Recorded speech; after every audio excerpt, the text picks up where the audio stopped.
Hello, welcome to another Looney Tunes review video. If you are new to the channel, make sure you subscribe to follow my journey to review all 1000 classic Looney Tunes shorts and give this video a like as well. So this is a review for Tree Cornered Tweety, and with me today, stuck up in a tree, all cornered, is my good friend Eli Copperman. Say hi. Hello, everyone. Hey, Anthony. Good to see you again. It's good to watch parodies of old TV shows that nobody remembers anymore, right? Yeah, some would remember. I mean, I certainly do, but yeah, we'll definitely go through that in just a moment. But just a few bits of info to get underway. So as mentioned, this is a review for Tree Cornered Tweety, released on the 19th of May, 1956. It's the 770th in the series, and it's directed by Friz Freleng. At the time of this recording, there is a restoration out there, but it's not in physical media yet. It's definitely a good candidate for physical media. There's nothing offensive in here. It's just a straightforward Sylvester Tweety short. It's bound to be on a set at some point. I'll update the description below once it does become available. But in case you haven't seen this one, really this is almost like a Sylvester Tweety version of a Roadrunner short, except this one has the framework of a parody of Dragnet, and you got Tweety narrating the short in the style of Joe Friday. It just goes through different scenarios where Sylvester tries to catch him and ultimately just fails. And they pretty much go all over in this one, which is very weird, but that's what it is. There's no fluff in this one. It's just gag after gag after gag, and that's it. Almost like Warren Foster didn't only just do stories and sometimes did just do gags, right, Friz? That's a discussion for another day, but in fairness, and again, I know next to nothing about Dragnet, but this is the second parody after Rocket Squad. I don't know if anyone's ever compared this to that cartoon per se, but I guess this one is more of a loose parody, whereas the other one was more of like a blatant parody. And I think with parodies, one thing you should always keep in mind is to make the parody funny to those who know the reference and to those who don't know the reference. I think Tree Cornered Tweety gets the job done even if you've never seen Dragnet, because on its own, it's a pretty solid gag after gag cartoon, and, you know, going through the motions in terms of those gags, but the gags are still well done. And if you're just here to watch a fun Sylvester and Tweety cartoon, it gets the job done. Exactly, and I do agree with you that this is just a loose parody of Dragnet. For those who want to know more about the Dragnet show, it started off as a radio show and then it went into television, and then there was a revival in the 1960s, but I do go into it more on Rocket Squad, so definitely check out that review because I don't want to repeat myself too much here. But whereas with Rocket Squad, Dragnet, it was definitely more of a parody of that show where they overdid the whole narration angle, especially with the timing. It'll be like 9:06, he arrived, 9:06, he left, 9:07, we arrived. So it's that kind of a play on the whole narration thing, whereas here, it's just Tweety, voiced by Mel Blanc, of course, but Tweety doing it in the style of Joe Friday, who's the main character of Dragnet, and it does a very effective narration here. And it's interesting to hear Mel Blanc do it on the one hand in Rocket Squad, voicing Daffy, and here doing it as Tweety, and with two different directors too. So it just showed how versatile the man really was, as if you needed more proof. Well, here's another great example. Honestly, it's just used as a framework, nothing more. And I think this is just one of those shorts they just wanted to get out the door fairly quickly, because all it is just a whole bunch of gags. Maybe some were on the cutting room floor from earlier shorts, just reworked into this, or just reworkings of earlier types of gags, done a little bit better or a little bit differently this time. Does that make this a bad short? No, of course not, because no one binged these things back then. This might be someone's first Tweety and Sylvester short for what it is, and we are going to judge this thing on its own merits. It's totally fine. It's completely competent. And for all intents and purposes, some people may prefer cartoons that aren't just, you know, gag after gag, but you get what you get. And for all that this cartoon is going for, there's definitely worse gags out there. And I'm sure we're going to get to those eventually, but let's start off with the ones that aren't too bad yet. At this point, yeah, they are going to start going more into autopilot when it comes to Sylvester and Tweety. They've done so many of these. You're bound to run out of ideas, or you're bound to revisit ideas. So it is what it is. But with this one, also the title, I was trying to figure out what the pun could be. So Tree Cornered Tweety. Maybe it's a pun on the ballet, The Three-Cornered Hat. I have never heard of that before. Yeah, so I don't know. It could have just been a random gag for a title that they thought up of. Like, more often than not, when you're making a film, you'll probably just throw in a bunch of ideas for titles, and like one might stick, one might not stick, but you know, whatever they threw in probably just didn't fit regardless of what they had in mind. But it's not the biggest deal in the world, I don't think. Yeah, exactly. But we'll go through everything anyway. And yeah, as we open up, we see, I gotta say, this is probably one of the nicest city shots I've ever seen. Now, at one point, I believe that part of this is set in New York, and I'll give my evidence as to why I think so. I mean, this skyline doesn't exactly scream New York because you don't have Central Park in the middle, but it's a nice little opening shot, very stylized. We're in the 50s. The modern style is in, and I gotta say, I love the look of this short. Regardless of what you think of it, at least some of the backgrounds look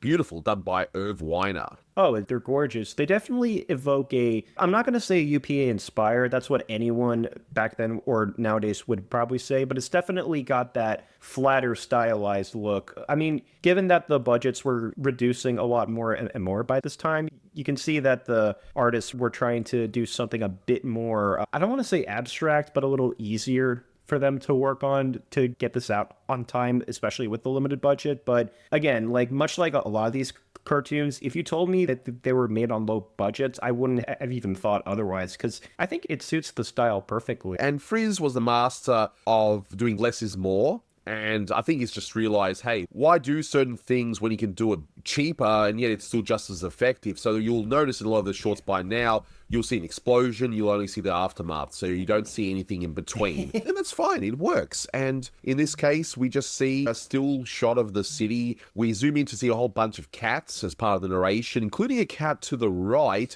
whom we will see the redesign used in a few years in a few Sylvester and Tweety shorts. You know, Birds Anonymous. Definitely looks like that cat. You know? Oh man, we can't wait till we get to that cartoon. That one's a great one. I can't wait. But you guys got to wait till I get to it, okay? Be patient. Yes. And we end up zooming into where Tweety is in his own little home, in his own little cage. And it's so funny that he's got a home, he's clearly got an owner, which we'll find out in just a few moments, and yet the rest of the short completely throws it out the window and he just has Tweety on his own. That's why I think...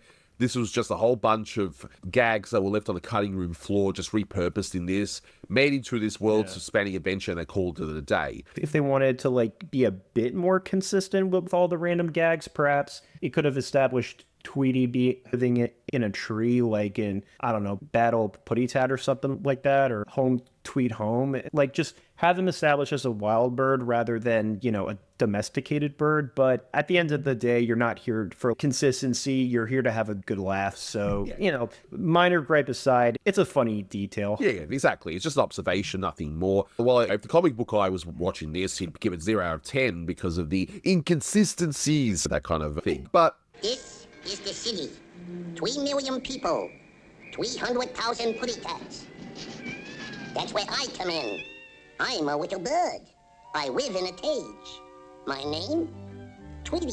I just love the narration that he does here. Sure enough, he's narrating his daily activities and he's spotted by Sylvester. We just got this nice little intro that he's describing Sylvester as a black putty cat. Red nose, white chest, name Sylvester. Just love Tweety's description and still doing it in the style of Joe Friday, you know, Jack Webb actor. But one thing you'll notice when Sylvester leaves his home, I'm assuming he's not a stray, which again is kind of weird. So, you know, he's clearly left home in the later part of the short. But anyway, he leaves in a very blink and you miss it moment. Earlier on with a lot of Friz Freleng shorts, when you had Paul Julian doing the backgrounds, there'd be tons of background details. Friz's grocery shop, or whatever the heck it might be, right? Here, you see very briefly the background artist, Irv Weiner, he puts in Friz Flakes, which is the style of the Kellogg's cornflakes. It's just this really, it's very blink and you miss it, and you may not even seen it growing up if you guys watched it on Saturday mornings or whatever, because it's just so fast. But now we can pause everything, and behind that, we see he's signing his own work. Those little in-jokes back in the day, I feel like one reason that they probably did those in-jokes is that at least at the time they were making them, they knew at the time that they weren't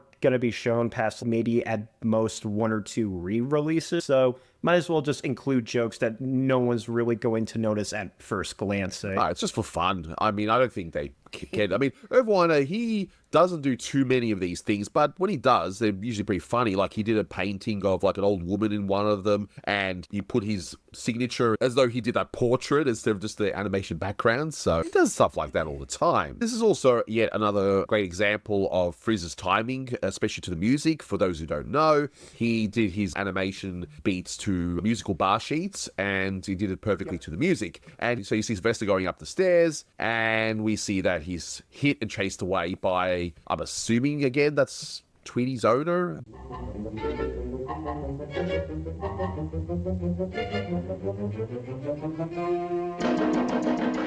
Scat, you scoundrel!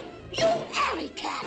Now you take that, you sneak! You hoodlum! And that! Voiced by June Foray in a very brief role. If that really is Tweety's owner and the next scene he's outside, maybe she thinks like, woo, let the birdie outside. Maybe she's one of those people. It's just so bizarre. Again, this is just a bunch of gags that they just reused previously. It has to be. It's just such a loose story. But anyway, that's fine. But looking at the first true gag, I guess, because now they've set up the whole concept. It's like, hey, Sylvester's just going to get Tweety. Again, this is like Friz Freleng version of the Parody and Roadrunner. So we see that Sylvester, he's extending a whole bunch of wood across the way, which, yeah, looking at some of the shots here, I'm thinking that should have fallen down already. It's so poorly constructed, and I'm glad they addressed it because it's just so ridiculous.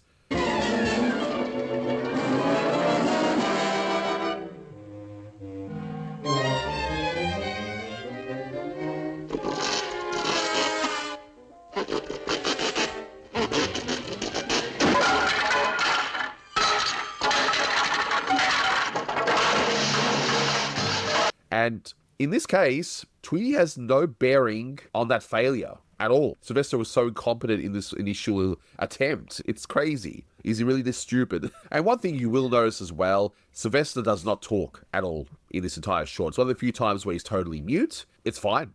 We honestly don't need him to talk. You know, when watching this one, which I actually hadn't seen before. It's the first time I've seen this watching for this review, and yeah, he doesn't need to talk. It's fine for what it is. People may sometimes forget that there are a few Friz Freleng directed Sylvester cartoons where he's completely silent. There's Peck Up Your Troubles, where he's going after the woodpecker. Battle Putty Tat, for example. That one, he didn't say a single word. Even Tweety Pie Sylvester didn't say a single word. So honestly, this isn't that out of the ordinary for Sylvester to be silent. And I always kind of figured that anytime Sylvester was silent, at least in cartoons by Friz Freleng, that was him just wanting to get the most out of pantomime gags rather than any dialogue. Here I think it fits, especially if it's multiple gag after multiple gag. It's almost along the lines of a Coyote cartoon, albeit completely different setting, different species, and different angle. But again, I don't think anyone's really gonna mind Sylvester not speaking, but if some people do find that weird, remember, this is not the first time that's happened. We see a few quickie gags. So we see Sylvester swinging a rope, landing into a power pole. Again, Tweety has no real bearing. It's just Sylvester being incompetent again. I guess he's really stupid in this one, which ironically in the next short we're going to be discussing, which actually comes after this one, he's a lot more competent. So it's interesting contrast out of the two. How dare there be inconsistencies? But we see that Sylvester is pacing in front and sees the Army Surplus store, which I didn't realize they opened stores like that, which, I mean, there was Army Surplus, you can get certain gear, but why on earth would they be selling landmines to civilian? I mean,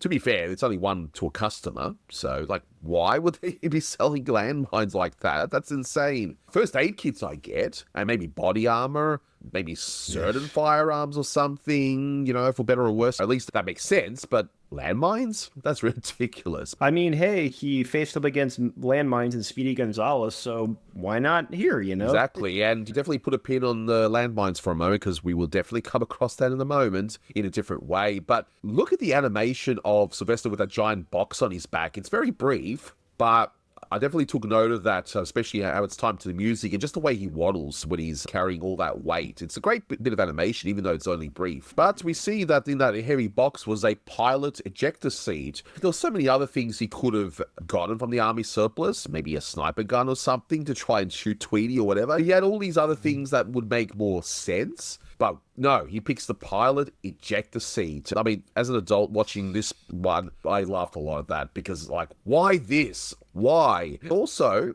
this is similar to what happens with a lot of the Wile E. Coyote shorts, where sometimes the Coyote will come up with a genuinely good idea. He'll fail due to one unfortunate thing, but he'll never try it again, even though if he tried that same method again, he would actually have likely succeeded. And this is a similar thing. This pilot ejector seat, he doesn't see that there's power lines above him, which slices him like a bunch of deli meat or like a bread cutter or whatever, but he could have tried this again, and he could have worked, but I don't know.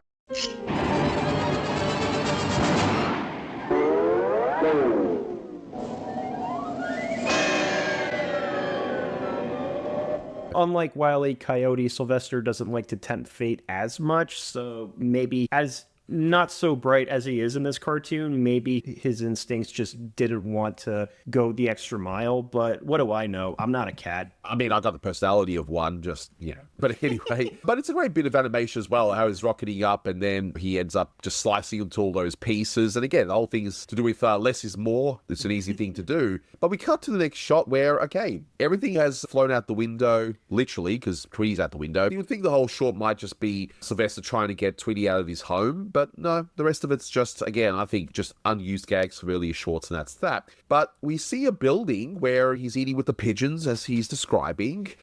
I was feeding with the pigeons in front of the public library.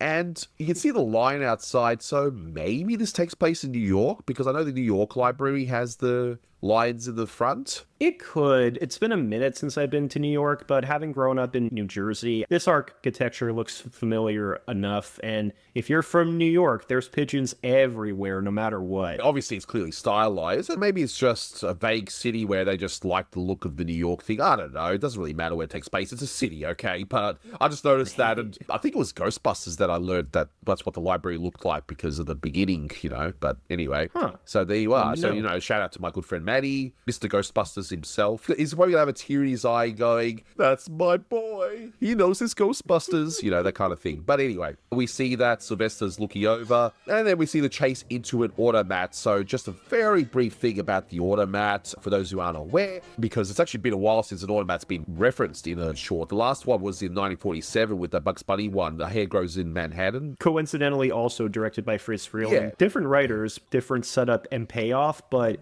similar kind of fun comedic timing that Friz was known for. Yeah, an automat, which they're not really around today. I mean, some are, I believe, in one form or another, but generally speaking, the automat, as we see it in this short anyway, this particular concept died out in the 70s, but up until then, the idea was that they would have these doors, you'd see the food you want in there, you put a coin in, you'd take out the food, and the chefs and cooks and such would be behind all that, cooking up pies or bowls of pasta or whatever they're serving. They put a fresh one behind the door and you can buy it. So hence automat. So it's definitely something of a bygone era. And I actually did post on my Facebook page a short clip of this just because I was curious if people remember automats, and I got an interesting wide range of responses that some people even knew of one as late into the mid-70s as well. So yeah, it's definitely a relic of the time. It's not a bad idea, but a lot of it's more or less automated these days. If any are still around, they're probably in those like niche old school manufactured museums or something. Exactly. But we see a little in-gag, I suppose. You see Tweety Pie, just ridiculous on its own. Why would there be a Tweety Pie in that way? But one could look at that as a reference to the first pairing of the two in Tweety Pie, which is actually Tweety with the IE at the end instead of a Y. And that's the short that won the Oscar for Friz and started their award-winning team-up. But anyway, it's there, it is what it is, and we see that Sylvester puts in a coin and gets hit in the face with a pie.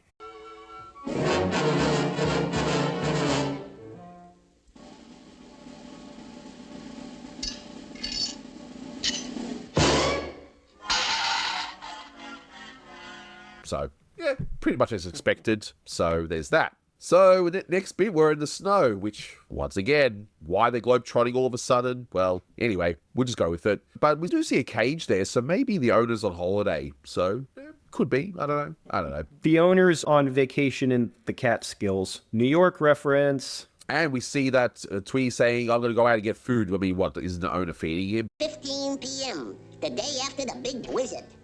I had to try to get to the pet shop for more bird seeds.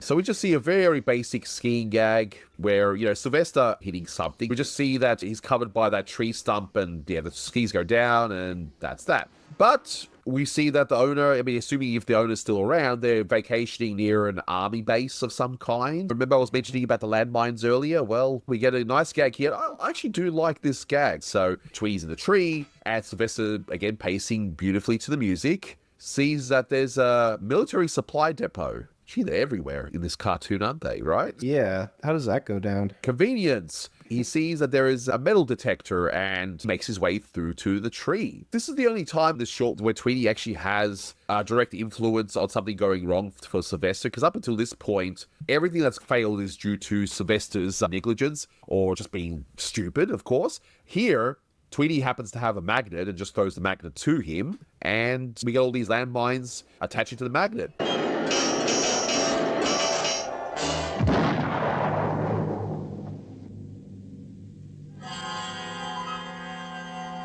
That's not how landmines work, by the way. They don't explode like that. They explode when you put pressure on the actual plate, and when you release the pressure, it explodes. So, again, Comic Book Guy will rate this as a 0 for the inconsistency. How dare this cartoon not make any sense? I came here for realism, not entertainment. Exactly. But we see, again, less is more. We just see a few frames of explosion. We just see the aftermath in that beautiful pose and drawing of Sylvester. And I'll tell you what, though, one thing that I loved about this gag as well is that they could have just cut here, and it would have been fine, but they actually plus this gag where he has to actually leave this field, which is still full of landmines, and he doesn't have the metal detector anymore. So he's frustrated, his attempt fails, and he's trying again to not blow up again. So it's a great one. Sorry, Sylvester. Better luck next time. Exactly. We then are up to our final gag where they're over in Colorado, or some kind of a canyon or whatever, and we see, again, the whole thing about less is more. So Tweety hides underneath, and we don't even see animation. We just hear sound effects and music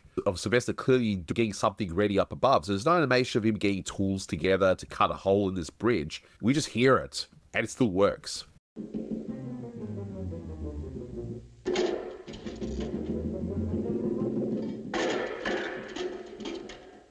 I wonder what that bad kitty cat is up to. Sometimes all you need are sound effects to do the job. Exactly. But he cuts a hole through, and again, I've pointed this out in a few tracks, but whenever they cut a hole like this, and this is something I've thought of as a kid, okay? How does he initially get the saw through for the initial cut? Like, usually you're... Yeah, anyway, whatever. I'm overthinking it, of course, but anyways... Overthink too much, you're gonna have an aneurysm. I probably will, with some of the logic flaws, but anyway. So Sylvester cuts through, wonderful animation of him falling. I like how oblivious he is for just a few moments after falling through, and he's continuing to cut that hole. But then we get to the moment that, to this day, because it still lives in my head rent-free, the final gag. Exactly, and this one, I'm assuming this person must be on vacation from the UK because Mel Blanc voices him with a British accent for some reason. I don't know why, but oh well, it's there, it's done, so...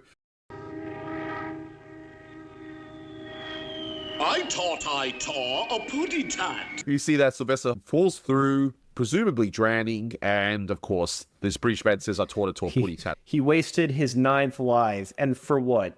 To get drowned alongside this weird British man? Who's clearly going to die on his own vacation. Jolly good and all that. I think, as we've said, it's a fairly routine gag after gag cartoon, but I kind of view it as more of like a made-for-Sunday cartoon. You're not there to watch something extravagant. You're just there to sit back, relax, and watch some fun gags. Yeah.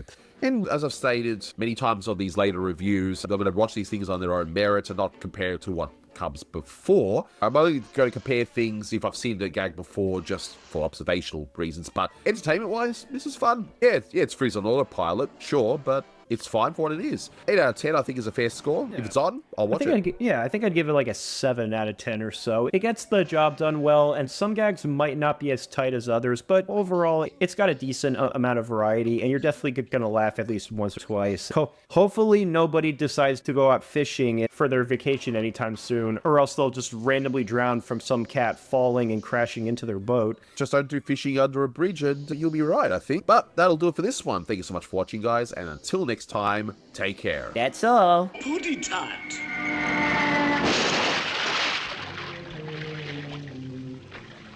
I did.